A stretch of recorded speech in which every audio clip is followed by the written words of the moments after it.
Hello friends, അപ്പോൾ ഇന്ന് നമ്മുടെ കുട്ടികളുടെ പോളിയോ കൊടുക്കുന്ന ദിവസമാണ്. അപ്പോൾ ഇന്ന് രണ്ടുപേരും കൂടെ പോളിയോ കുടിക്കാനായിട്ട് അടുത്തുള്ള അംഗൻവാടിയിലോട്ട് പോവുകയാണേ.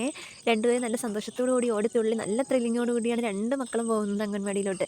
അങ്ങനെ നമ്മൾ അംഗൻവാടി എത്തിയിരിക്കുകയാണേ. തുള്ളിച്ചാടിയൊക്കെ ഭയങ്കര സന്തോഷത്തോടു കൂടിയാണ് രണ്ടുപേരോട് പോകുന്നത്. പക്ഷേ ഇനി പോളിയോ കൊടുക്കുമ്പോൾ ഇനി എന്താവോ എന്തോ, അവരിനി പോളിയോ കുടിക്കും. അകത്ത് ചെല്ലുമ്പോൾ അവർ മനമാറ്റം എന്താണെന്നോ നമുക്കറിയില്ല.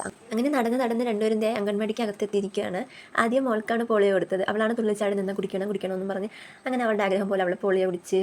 പിന്നെ മോനാണ് കൊടുത്തത്. മോൻ കുടിക്കുമെന്ന് ഞാൻ പ്രതീക്ഷിച്ചതേ ഇല്ല. കാരണം മോന് ഈ പോളിയോ കൊടുക്കുന്നവൻ പെട്ടെന്ന് കരയും. അവൻ ഈ മരുന്നൊക്കെ കുടിക്കാൻ ഭയങ്കര നിർബന്ധമുള്ള ഒരാളാണ്.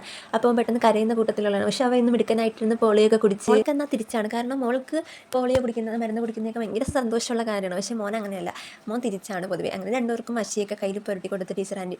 അപ്പോൾ നല്ല സന്തോഷത്തോടുകൂടി മഷിയൊക്കെ പുരട്ടാൻ വന്ന് നിൽക്കുകയാണ്. അങ്ങനെ രണ്ടുപേർക്കും മഷിയൊക്കെ പുരട്ടിയും ടീച്ചർ കയ്യിലിട്ട് കൊടുത്ത മഷിയൊക്കെ കൊണ്ട് എല്ലാവരെയും കാണിക്കുകയാണ് മോൾ.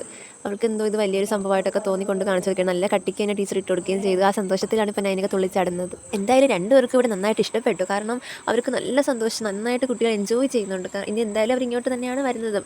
അതുകൊണ്ട് തന്നെ കുഴപ്പമില്ല. മുൻകൂറായിട്ടൊന്ന് ഇവിടേക്ക് ഒന്ന് കാണിച്ചു കൊടുത്ത് അവർക്ക് എന്തായാലും ഇവിടെ പരിസരം ഈ അംഗൻവാടി ഒക്കെ ഇഷ്ടപ്പെട്ടു. അങ്ങനെ ഇന്ന് ഇവിടുത്തെ കാര്യങ്ങളൊക്കെ കഴിഞ്ഞ് കളിച്ചും ചിരിച്ചും ഒക്കെ രണ്ടുപേരും പോകാനായിട്ട് തയ്യാറെടുപ്പിൽ നിൽക്കുകയാണ്. പക്ഷേ അവർക്ക് ഇവിടെ നിന്ന് പോകാൻ ഒട്ടും താല്പര്യമില്ല. കാരണം അവർ നല്ലോണം എൻജോയ് ചെയ്തായിരുന്നു ഇവിടെ. അവർക്ക് ഇവിടെ നിന്ന് പോകും, വീണ്ടും തിരിച്ചിറങ്ങി വരും. ഒരു മനസ്സുമില്ലാതെയൊക്കെ രണ്ടുപേരും പോകാനുള്ള തയ്യാറെടുപ്പിൽ നിൽക്കുകയാണ്. അങ്ങനെ സങ്കടത്തോടു കൂടി രണ്ടുപേരും വീട്ടിലോട്ട് പോവുകയാണേ. അപ്പോൾ ഇത്രയേ ഉള്ളൂ ഇന്നത്തെ video. Tata bye bye, see U.